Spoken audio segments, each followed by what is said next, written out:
For this video lecture, so we'll be discussing about Module 8, inflation, inflationary gap, and measures to control the inflation. So this time, we will be focusing on the introduction to inflation.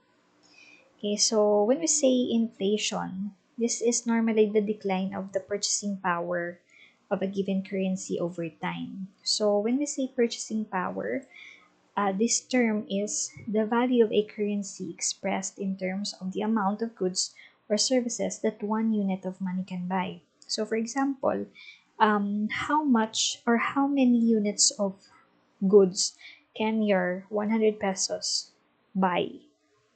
Okay, this is an example of purchasing power. The value of a currency in terms of the amount of goods or services that one unit of money can buy. Or what items of goods or services does your 1 peso buy these days? Okay, this is what we mean by purchasing power. So when we say inflation, meaning to say there is a decline in the purchasing power of a currency. Okay, so a quantitative estimate of the rate at which the decline in purchasing power occurs can be reflected in the increase of the price level of a basket of selected goods and services in an economy over some period of time. So normally we will know if there are decline in the purchasing power if you're going to compare it with uh, the price level and of the basket of selected goods, or normally these are commodities. Okay, and compare it with that of the previous price level and the current price level. If there are any increases in its price, then basically there is a decline in the purchasing power.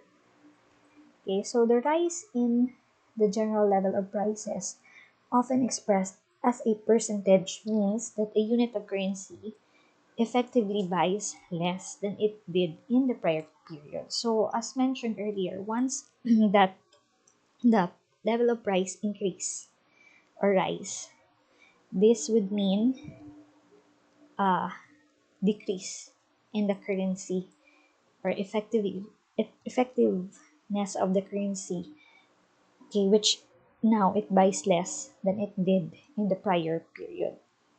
So therefore, inflation can be contrasted with deflation. So this is the opposite of inflation, deflation. So deflation occurs when the purchasing power of money will increase and the prices declines.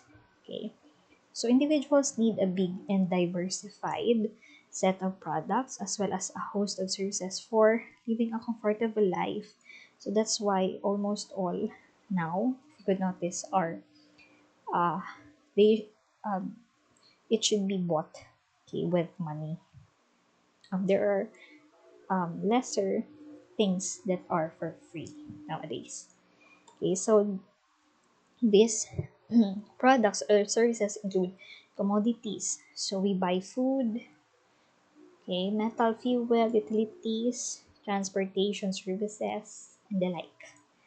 Okay, so inflation aims to measure the overall impact of the price changes for a diversified set of products and even services. Okay, so this will then allow for a single value representation of the increase in the general price level of the goods and services in the economy over a period of time. So as a currency loses its value, prices rise and it buys fewer goods and services. Or in other words, if prices rise, the currency loses its value and it can buy fewer goods and services. So this loss of purchasing power impacts the general cost of living of the common public, okay, which will ultimately lead later on to deceleration in economic growth. So there is a decline also in the economic growth because of the loss of purchasing power. Because in this case, there are lesser people who can afford more. Okay, so the consensus view among economists is that sustained inflation occurs when the nation's money supply growth outpaces economic growth. Okay, so meaning to say, um, the general public needs more money, okay, so that they will be able to sustain and survive. Okay, and this outpaces the economic growth. So to combat this, a country's appropriate monetary authority, like the central bank, will take the necessary measure to manage the supply of money and credit so that inflation will be kept uh, uh, on a on an acceptable limit and keep the economy running smoothly. So because in this case central banks are the ones who are actually creating and supplying money. They are the ones who are authorized to do it. So in case of inflation, so if necessary, then they might, or upon providing proper authority, so they might supply money or credit so that inflation will be kept in an acceptable limits. Okay, so theoretically, monetarism is a popular theory that explains the relationship between the inflation and money supply of the economy. So this is the term, okay, that describes, okay, this relationship. For example, following the Spanish conquest of the Aztec and Inca empires, so there are massive amounts of gold and especially silver flowed into the Spanish and other European economies. So this is, or in those times, they might not have the idea yet of what this phenomenon is, but this is the application already of the theory of monetarism.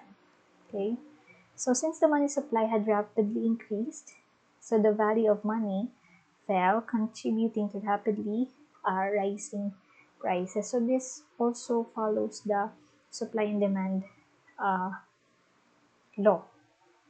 Okay, so more money that is present.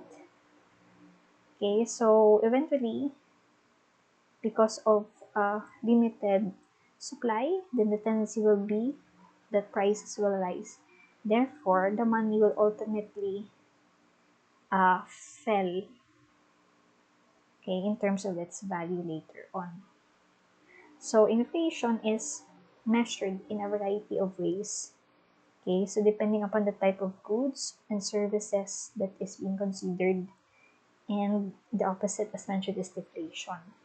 Okay, so that's for the introduction to inflation.